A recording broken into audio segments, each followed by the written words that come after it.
چین اور امریکہ کی جنگ شدت اختیار کر گئی۔ امریکہ نے چین پر 50% اضافی ٹیرف لگا کر 104% کر دیا۔ چین کا بھی جوابی وار، امریکی مصنوعات پر عائد ٹیرف 34% سے بڑھا کر 84% کر دیا۔ چین کے عائد ٹیرف کا اطلاق کل سے ہوگا۔ چین نے مزید 6 امریکی کمپنیوں کو ناقابل اعتماد کمپنیوں کی فہرست میں شامل کر لیا۔ امریکہ کے ساتھ اقتصادی تعلقات پر وائٹ پیپر بھی جاری کر دیا۔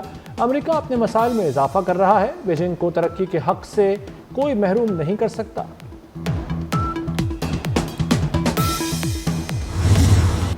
دو ہاتھیوں کی لڑائی سے دنیای معیشت کا ستیاناس۔ پاکستان سٹاک مارکیٹ میں 1300 سے زائد پوائنٹس کی کمی، 100 انڈیکس 1,14,153 پر بند۔ جاپان نکئی انڈیکس 4.5% گر گیا۔ تائیوان، ہانگ کانگ اور جنوبی کوریا میں سرمایہ کار پریشان۔ آسٹریلیا، سنگاپور، ملیشیا کی مارکیٹس کا بھی برا حال۔ امریکہ میں کاروبار کا مندی پر اختتام۔ سٹاک مارکیٹ 52 ہفتے کی کم ترین سطح پر بند۔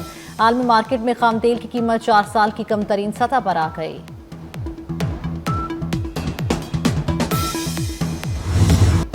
ڈونلڈ ٹرمپ کا نیشنل کانگریشنل کمیٹی میں غیر شائستہ انداز میں خطاب، کہا دوسرے ممالک ٹیرف پر ڈیل کے لیے مرے جا رہے ہیں، کہہ رہے ہیں ہم سب کچھ کرنے کو تیار ہیں، چین کسی بھی وقت معاہدہ کر لے گا۔ امریکی صدر نے خود پر تنقید کرنے والوں کی نقلیں بھی اتاریں، سابق صدور کو نالائق اور بدعنوان قرار دیا۔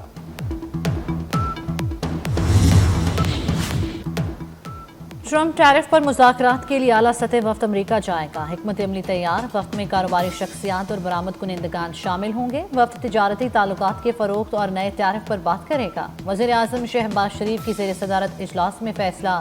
وزیر اعظم نے کہا امریکہ سے تجارتی تعلقات دہائیوں پر محیط ہیں، تجارتی شراکت داری مزید مضبوط بنانا چاہتے ہیں۔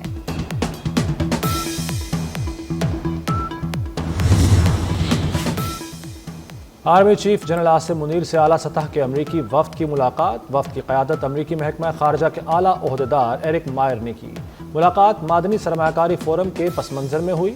امریکی وفد نے معدنیات سے متعلق پاکستانی پالیسی پر اعتماد کا اظہار کیا، پاکستان کے سرمایہ کاری ماحول میں بہتری کو مثبت قرار دیا، عالمی حالات اور علاقائی سیکیورٹی پر بھی تبادلہ خیال۔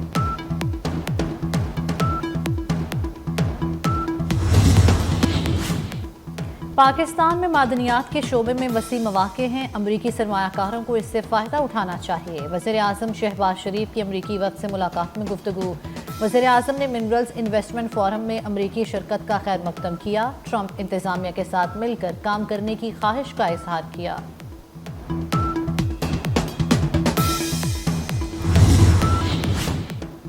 وزیر داخلہ محسن نقوی سے بھی امریکی محکمہ خارجہ کے سینئر عہدیدار ایرک مائر کی ملاقات۔ دہشت گردی، اسمگلنگ اور انسداد منشیات کے شعبوں میں باہمی اشتراک کار بڑھانے پر تبادلہ خیال۔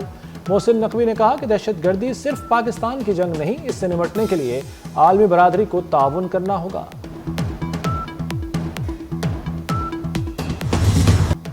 ریکوڈیک منصوبے سے $70 ارب کا سرمایہ حاصل ہوگا۔ پاکستان میں اعلیٰ معیار کے بہت بڑے ذخائر ہیں۔ ریکوڈیک میں 5 ارب 90 کروڑ ٹن کے معدنی ذخائر موجود ہیں۔ ریکوڈیک مائننگ کمپنی کے نمائندے رسل ہاورڈ کا انکشاف، کہتے ہیں ریکوڈیک معدنیات 286 کلومیٹر کے علاقے پر محیط ہیں۔ منصوبے کی 19 کلومیٹر رقبے پر جیو تکنیکی ڈرلنگ ہو چکی، 2028 میں سونا اور تانبا نکالنا شروع کر دیں گے۔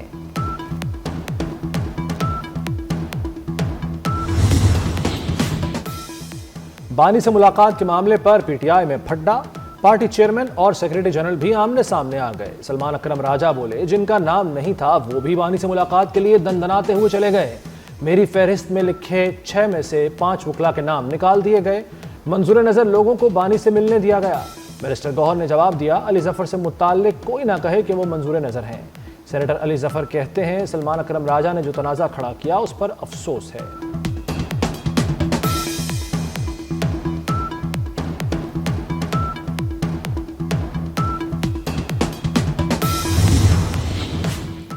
نواز شریف بلوچستان کے لیے کردار ادا کرنے کو تیار۔ سابق وزیر اعلیٰ بلوچستان عبد المالک بلوچ کی نواز شریف کے ساتھ بیٹھک، بلوچستان کے سیاسی اور معاشی مسائل پر تبادلہ خیال۔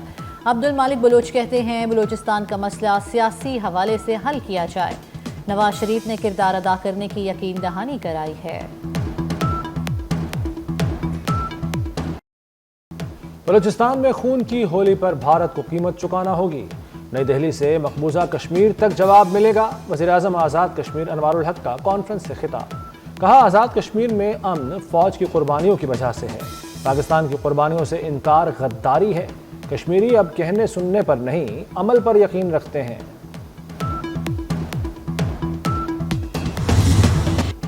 حیدرآباد سکھر موٹر وے کی تعمیر کے لیے وزیر اعظم ان ایکشن، مراد علی شاہ سے M6 کی تعمیر جلد شروع کرنے کا وعدہ کر لیا۔ وزیر اعظم شہباز شریف کا وزیر اعلیٰ سندھ کو خط، لکھا سندھ کے تحفظات جائز ہیں، ذاتی دلچسپی ہے، حیدرآباد موٹر وے جلد تعمیر ہو۔ وزیر اعظم نے منصوبے کی تعمیر میں تاخیر کا نوٹس بھی لے لیا، پروجیکٹ کی تعمیر سے متعلق جلد اجلاس بلانے کی ہدایت۔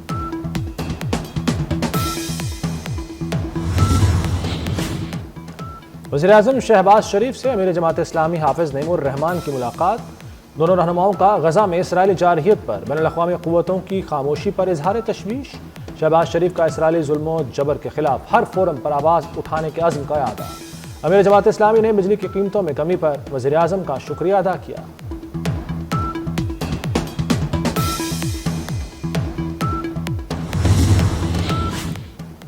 وزیر اعلیٰ پنجاب مریم نواز کا سروسز ہسپتال کا اچانک دورہ، ایمرجنسی اور مختلف وارڈز کا معائنہ کیا، مریضوں سے علاج معالجے کے بارے دریافت کیا۔ مریم نواز کی ایمرجنسی میں مریضوں سے گفتگو، انتظامات پر اظہار اطمینان، کہامیوں اور جناح کے دوروں کے بعد ہسپتالوں کی حالت بہتر ہوئی۔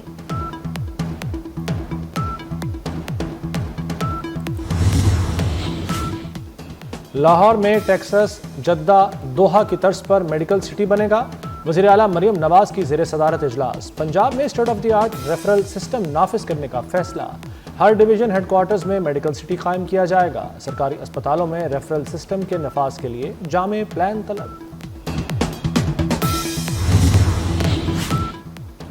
شعبہ صحت کی نجکاری کے خلاف احتجاج زور پکڑ گیا، لاہور میں گرینڈ ہیلتھ الائنس کا دھرنا آج تیسرے روز بھی جاری، ڈاکٹرز، نرسز، پیرامیڈیکل سٹاف کے چیئرنگ کراس پر ڈیرے، مطالبات کی منظوری تک اٹھنے سے انکار، مظاہرین کا 21 اپریل سے انسداد پولیو مہم کے بائیکاٹ کا بھی اعلان۔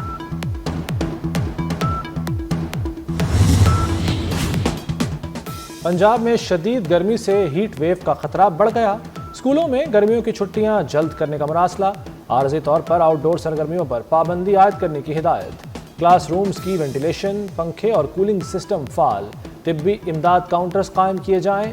پی ڈی ایم اے نے اسکولوں کے اوقات کار تبدیل کرنے کے لیے بھی تمام کمشنر اور ڈپٹی کمشنرز کو خط لکھ دیا۔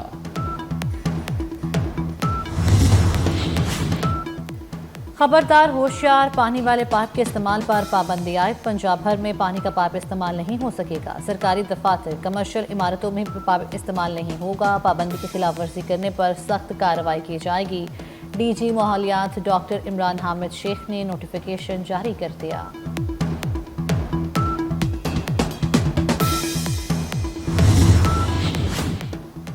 ملک کے مختلف حصوں میں بارش کا امکان، اسلام آباد، کشمیر، گلگت بلتستان اور پنجاب کے مختلف اضلاع میں آندھی، بارش اور ژالہ باری متوقع، جوب، کوئٹہ، نوشکی سمیت بلوچستان کے کئی علاقوں میں گرج چمک کے ساتھ بادل برسیں گے، وزیرستان، ٹانک، بنو، کرم اور پشاور میں بھی ابر کرم برسے گا۔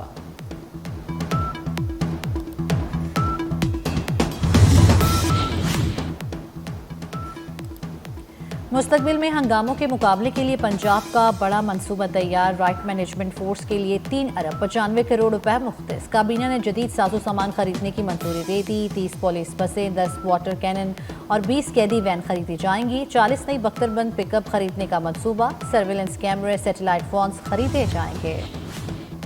پاکستان کی معیشت مستحکم ہونے لگی، رواں سال معاشی شرح نمو 2.5% تک رہے گی، ایشیا ترقیاتی بینک نے آؤٹ لک رپورٹ جاری کر دی، رپورٹ کے مطابق پاکستان میں مہنگائی کی شرح 6% تک رہے گی، آئندہ برس مہنگائی کی شرح میں مزید کمی کی نوید بھی سنا دی۔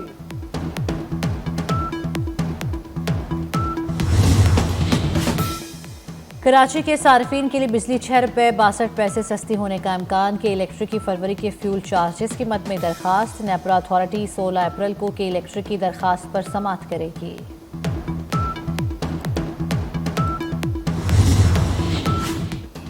سونے کی قیمت میں بڑا اضافہ، 1 تولہ سونا 3,000 روپے مہنگا ہو گیا، فی تولہ سونے کی قیمت 3,21,000 روپے ہو گئی، عالمی مارکیٹ میں سونا $30 مہنگا ہو کر $3,040 فی اونس پر پہنچ گیا۔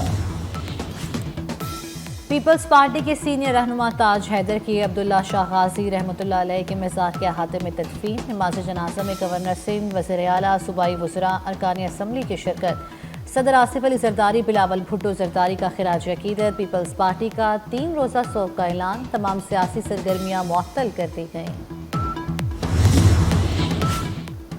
پاکستانی نژاد امریکی خاتون وجیہہ سواتی قتل کیس کا ری ٹرائل مکمل۔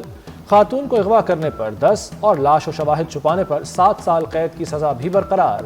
مقتولہ کے سابق شوہر ملزم رضوان حبیب کی موت کی سزا بھی برقرار۔ ملزم کو 12 نومبر 2022 کو ایڈیشنل سیشن جج افضل مجوکا نے سزا دی تھی۔ سندھ حکومت کا کراچی سمیت صوبے بھر میں ایک بار پھر پلاسٹک بیگز کے استعمال پر پابندی عائد کرنے کا فیصلہ۔ پلاسٹک بیگز کی تیاری، فروخت اور استعمال پر مکمل پابندی ہوگی۔ پلاسٹک بیگز پر پابندی عائد کرنے کی منظوری سندھ کابینہ سے ہوگی۔ اجلاس 15 اپریل کو طلب کر لیا گیا۔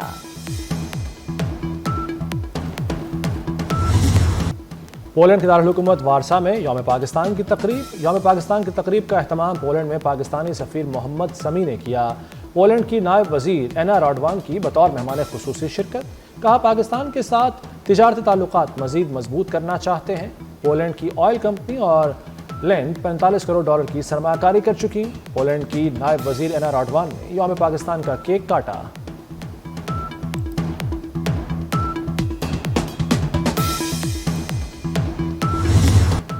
بھارتی خفیہ ایجنسی کا سیاہ چہرہ عالمی سطح پر بے نقاب۔ سکھ رہنما گربچون سنگھ کے قتل کی سازش کے الزام میں بھارتی شہری نکھل گپتا پر امریکی عدالت میں مقدمہ چلانے کا فیصلہ۔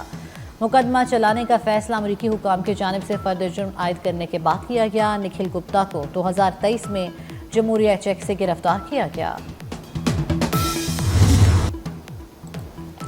اردو اور پنجابی کے شاعر منیر نیازی کی مداح، ان کا یوم پیدائش نہیں بھولے۔ کئی کتابوں کے علاوہ فلمی گیت بھی لکھے، چاہنے والوں کے دل میں آج بھی زندہ ہے۔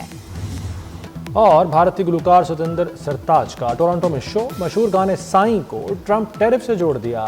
سرتاج کی شاندار پرفارمنس ہال تالیوں سے گونجتا رہا۔